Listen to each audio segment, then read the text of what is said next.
Alright, here we go. We're going to talk about magnetism today.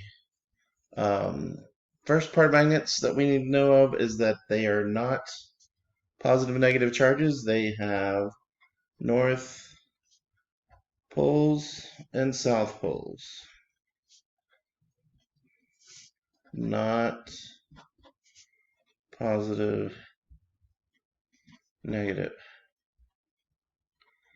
Positive, negative is about electricity and charges. North pole, south pole are magnets and poles. However, they act very much like positive and negative. If we have like poles,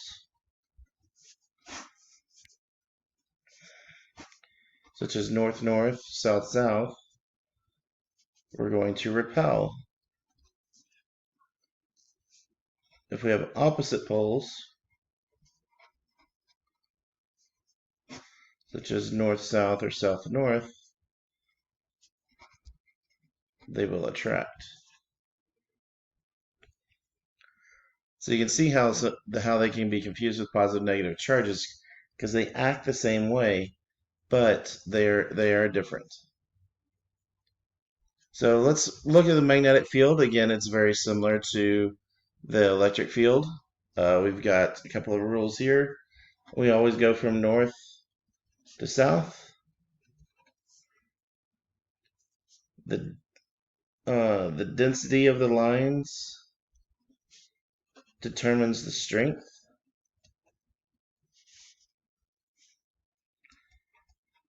of the magnet. And the Ghostbuster rule, lines cannot cross. Magnets can come in several different forms. This is an example of a bar magnet, probably the most common. And our field will go in and out from north to south. And we get these magnetic fields. Now it can come out of north and into south. They're going to be the same strength on the same bar, so same number of lines. We can also have something like this. This is a horseshoe magnet.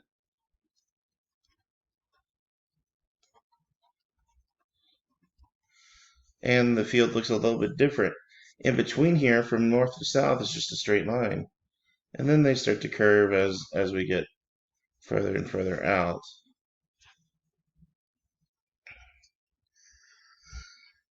Something else that has a magnetic field is the Earth's magnetic field.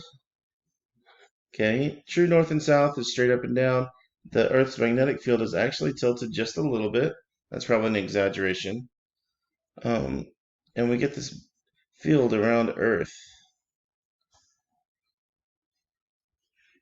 The source of the magnetic field is of controversy. A lot of people think that it comes from the liquid metal at the Earth's core, assuming that there is liquid metal at the Earth's core. That's moving around and causing a magnetic field. Some say that the poles will switch every couple of thousand years. There's all kinds of theories that go on there. But we do know that while we don't fully understand it, there are two great things that come out of this. One is navigation. We use our compass to navigate. So we know north is a certain direction. So north on our compass actually points to the south pole of the Earth's magnetic field, right? Because north would have to is attracted to south. But don't let that confuse you. And the other one is the sun produces all these subatomic particles, and they are what is called cosmic wind. So you get these bursts of cosmic particles, and if it wasn't for the Earth's magnetic field deflecting the cosmic wind around Earth or away from Earth, that cosmic wind, those subatomic particles would just hit the Earth and do a lot of damage, possibly wiping out all life on Earth. So we love um, the Earth's magnetic field because we like to live.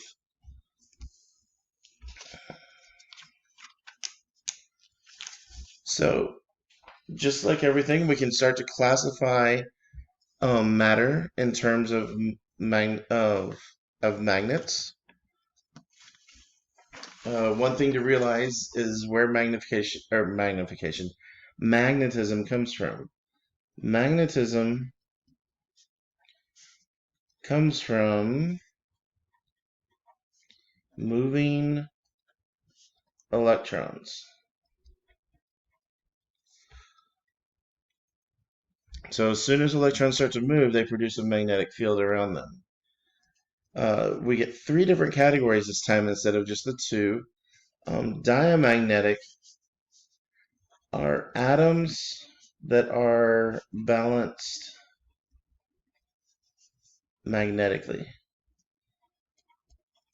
So this is what most matter is. Say this table here that's made of wood, the plastic that's holding your lunchbox, things like that that don't react to a magnetic field. All the atoms, all the electrons in those atoms are moving around in such random directions that the magnetic field is canceling itself out. There's no organization to it. Now, these next two are unlike those. Those are balanced magnetically. These are not. These are magnetic atoms. The atoms themselves have a magnetic field. Paramagnetic materials, their north-south poles are all unorganized. You have atoms all over the place pulling in different directions. However, so let's write that down. They're unorganized most of the time.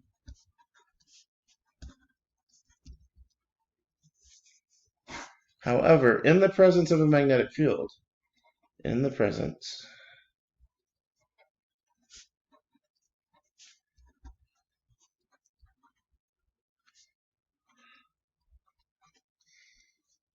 um, the atoms align.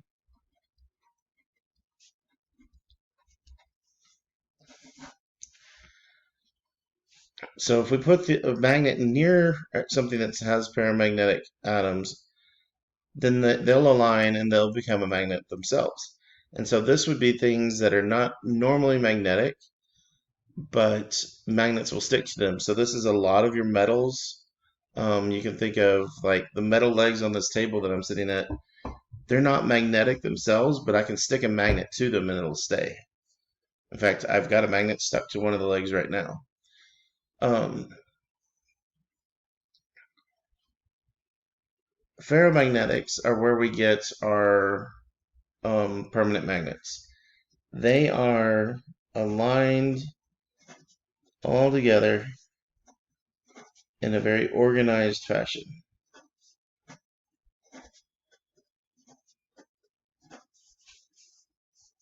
So in a magnetic field, so just like paramagnetics, in a magnetic field, the atoms align.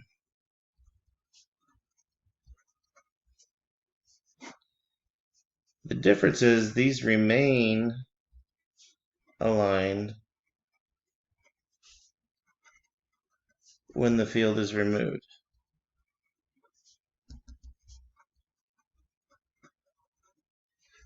So that's how we can actually create magnets.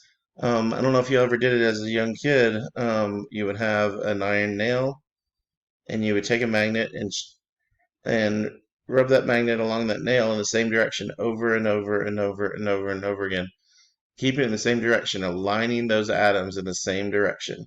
When you did that, the iron nail became a magnet. You leave the magnet alone, and you could still pick up paper clips and stuff with that iron nail.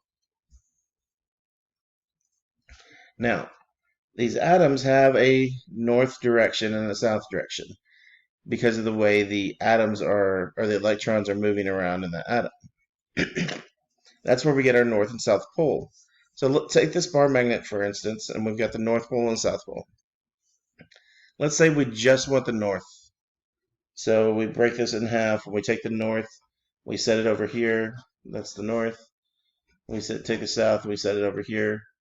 Except now that the north is facing this way, that means on this side it's the south. And if the south is facing that way, this side is the north. And if we keep doing that, no matter how small we get,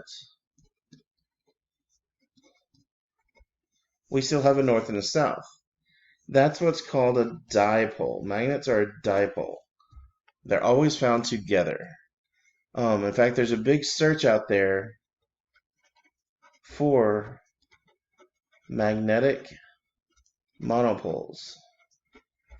I don't think they exist, just because it comes from the orientation of the atom. So if you have a front, you've got a back. If you got a top, you've got a bottom, that kind of idea.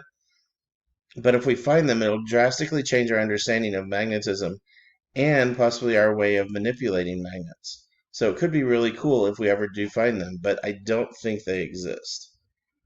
Um, if you remember back when we talked about thermodynamics and things like that, we were looking for a unified theory that controlled or would explain everything.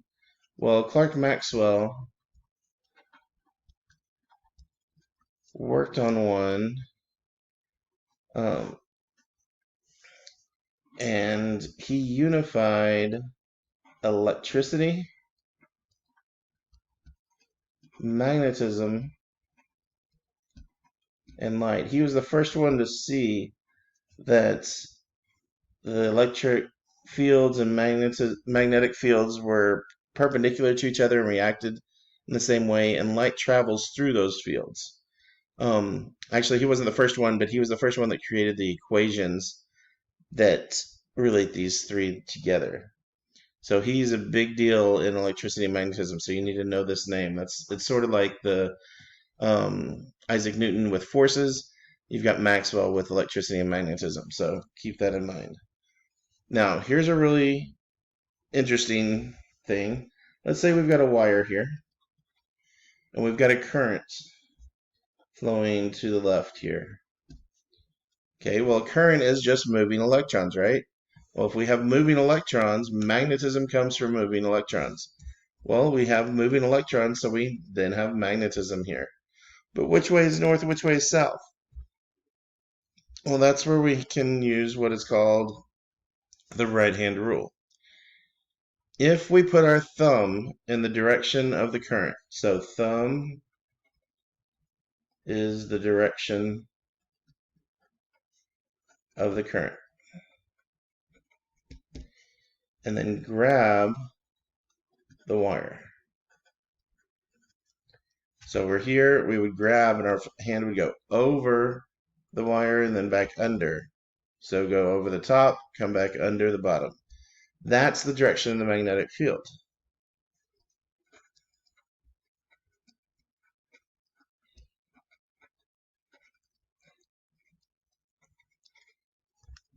So we have that. If the current was going the other way, if the current was going to the right, the magnetic field would be the other way because we would grab the wire like this, go underneath and then over. So there's a couple of other things where the right hand rule comes into play. It's one of my favorite tests to watch students take.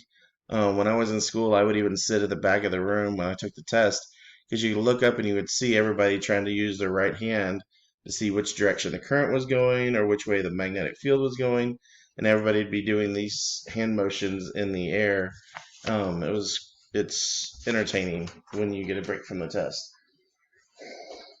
Moving on though. So moving electrons create a magnetic field. Can we go backwards? That's the mathematician, right? To always try and go both ways. We can. Magnetic induction. Magnetic induction is moving a wire through a magnetic field. Magnetic field. It's a C, not an E. Moving a wire through a magnetic field creates a current. This is actually how we get most of our electricity. We have a magnetic field and we spin a wire through it, and that creates our current. I'll explain AC/DC in our next video.